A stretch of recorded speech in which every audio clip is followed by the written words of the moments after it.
একটি নতুন রেসিপি নিয়ে চলে এসেছি।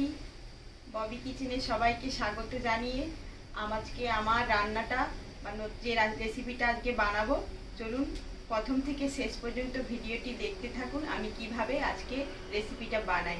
দেখুন, আমি কিন্তু লাইলেন্টিকা মাছের আজকে তেল ঝাল করব। তো মাছটাকে আগে থেকে কেটে ধুয়ে রেখেছিলাম, নুন হলুদ দেওয়া আছে। তো আমি ওটাকে মেখে ভেজে নিচ্ছি। একদম ফ্রেশ মাছটা, আজকে একদম জ্যান্ত ছিল মাছটা, তো কেটে নিয়েছিলাম। তেলটা কড়াইতে গরম হয়ে গেছে, আমি দিয়ে দিচ্ছি, মাছগুলো ভেজে নিচ্ছি।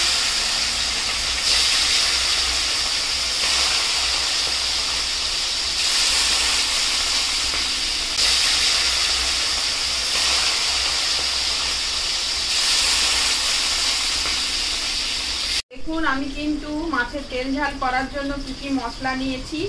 এখানে আছে গোটা কাঁচা লঙ্কা, আদা, এখানে আছে পেঁয়াজ কুচি, এখানে আছে রাই সরষা, সাদা সরষা, কাশ্মীর লঙ্কা গুঁড়ো, হলুদ গুঁড়ো, এখানে আছে পোস্ত, আর আছে চাল মগজ, আর এখানে আছে টমেটোকে গ্রেট করে রেখেছি। তো এর মধ্যে কিছু মশলা আমি বেটে নেব। দেখুন, আমি মশলাগুলো বেটে নিচ্ছি। মশলাগুলো বেটে নিচ্ছি। তো প্রথমে দিয়ে দেবো আমি রাই সরষা, তারপরে দিয়ে দেবো সাদা সরষা, তারপরে দিয়ে দেবো আমি চাল মগজ আর পোস্ত, আমি সব একসঙ্গেই কিন্তু বেটে নেব। এবারে দিয়ে দিচ্ছি কাঁচা লঙ্কা, আদা কুচি, এগুলোকে সব আমি একসঙ্গে বেটে নেব। পেঁয়াজ দিয়ে দিচ্ছি, কুচো করা আছে। সব মশলাগুলোকে আমি একসঙ্গে বেটে নিচ্ছি।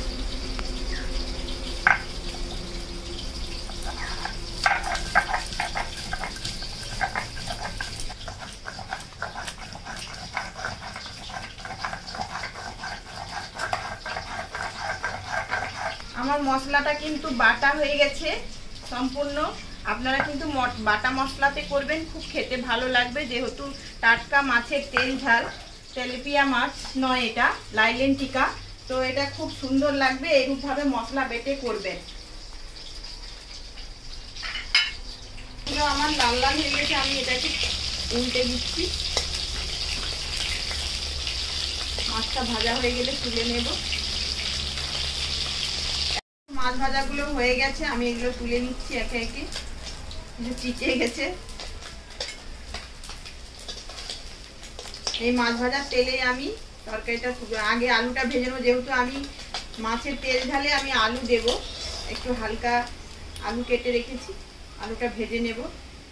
দেখুন, আমি কিন্তু মাছের তেল ঝালের জন্য এরকম আলুগুলোকে কেটে নিয়েছি। আপনারা যেমন ভাবে পারবেন আপনাদের মতো করে কাটতে পারেন। তো আমি কেটেছি, ওই তেলে আলুগুলোকে ভেজে নিচ্ছি।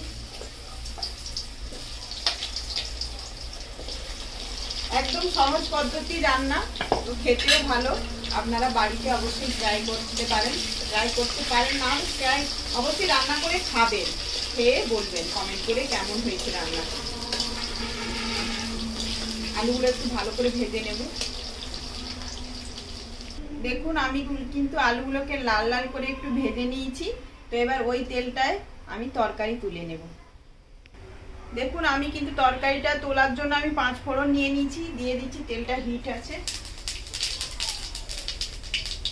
আমি এবার বেটে রাখা মশলাটা, যা মশলা বেটেছিলাম, সাদা সরষা, রাই সরষা, কাঁচা লঙ্কা, পোস্ত, চাল মগজ, আদা, সব কিছু বেটে নিয়েছিলাম। তো আমি সেগুলো দিয়ে দিচ্ছি।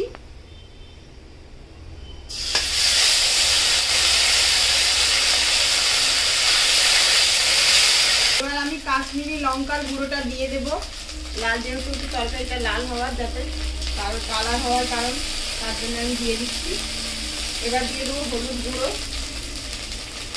আপনারা যতটা ঝাল খাবেন অতটাই দেবেন। তো আমি আগে থেকে কাঁচা লঙ্কা দিয়ে রেখেছিলাম, তার জন্য কাশ্মীরি লঙ্কা আবার দিলাম। আমি হলদি গুঁড়ো দিয়ে দিচ্ছি। এবার দিয়ে দেবো আমি গ্রেট করে রেখেছিলাম টমেটোটাকে গ্রেটারে, আমি সেটাও দিয়ে দেবো। মশলাটা কষানো হয়ে গেছে, তেল ছেড়ে গেছে মশলাটা থেকে।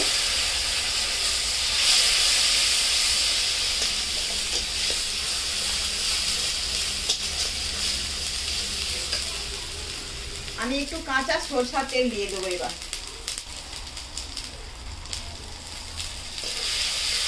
সবাই প্রথমে দিয়ে করে, কিন্তু না, এটা কাঁচা ফসলকে পরে দিচ্ছি, কারণ এই তরকারিটা ঝাঁঝের কারণে আমি দিচ্ছি, যাতে তেলটা বেশি না পেকে যায় তার জন্য। পেকে গেলে কিন্তু বন্ধুরা ঝাঁঝটা থাকে না সরষের তেলের, আমি এখন দিলাম যাতে ঝাঁঝটা থাকে। গাটা জলটা দিয়ে দেবো, যেহেতু আমার মশলাটা কষানো হয়ে গেছে।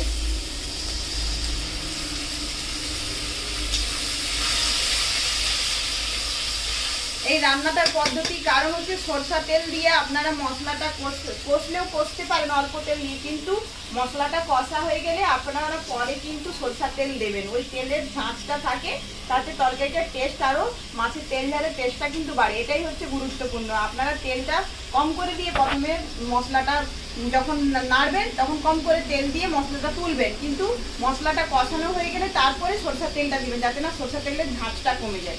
তো আমি ওই জন্যই দিলাম। ভেজে রাখা আলুগুলো দিয়ে দেবো। আপনারা চাইলে আলুকে সেদ্ধ করেও দিতে পারেন, আমি তেলের লেড়ে দিচ্ছি। তো এবার লবণ দিয়ে দেবো। আমি লবণটা পরিমাণ মতো দিয়ে দিচ্ছি, আপনারা পরিমাণ মতো দিয়ে দেবেন। যতটা আলু দেবেন বা মশলা করবেন আপনারা সেরকম ভাবে দেবেন।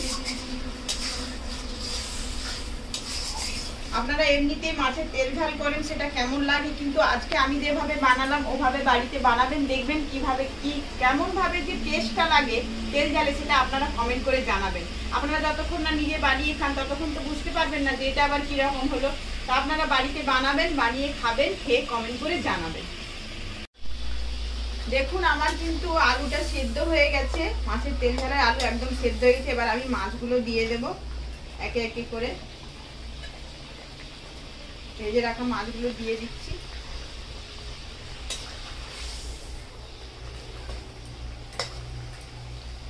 মাছের ভালো করে গ্রেভিটা ঢুকে যাবে ভেতরে, একটু ফুটিয়ে নেব। কালারটা কত সুন্দর এসেছে দেখুন।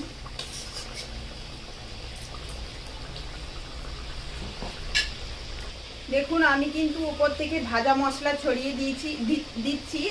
আগে থেকে জিরা আর ধনে গুঁড়ো করে রেখেছিলাম, কিছু গরম মশলা ছিল, আমি ডিবাই করে ভেজে রেখেছিলাম যাতে গন্ধটা না চলে যায়। তো আমি উপর থেকে এটা ছড়িয়ে দিচ্ছি, আপনারাও দিয়ে দেবেন। দেখুন আমার কিন্তু মাছের তেল ঝালটা একবারে রেডি হয়ে গেছে, আমি এটাকে নামিয়ে নেব। একবারে রেডি। দেখুন আমার কিন্তু লাইলেন টিকার তেল ঝাল একদম রেডি। তো আপনারা বাড়িতে এভাবে বানিয়ে খাবেন, অবশ্যই সবাইকে খাওয়াবেন। আমার যদি রেসিপিটি ভালো লেগে থাকে অবশ্যই একটি লাইক কমেন্ট শেয়ার করবেন। যারা আমার চ্যানেলে নতুন তারা অবশ্যই সাবস্ক্রাইব করবেন, সাবস্ক্রাইব করে আমার পাশে থাকবেন। আগামী দিনে আমি যখনই কোনো নতুন রেসিপি দেব আপনাদের কাছে প্রথমেই পৌঁছে যাবে। তো যারা আমার ভিডিওটি দেখছেন তাদেরকে অসংখ্য ধন্যবাদ। আবার কোনো নতুন একটি রেসিপিতে আপনাদের সঙ্গে দেখা হচ্ছে। আপনারা ভালো থাকবেন, সুস্থ থাকবেন। চলুন আজকের মতো বিদায় নিচ্ছি।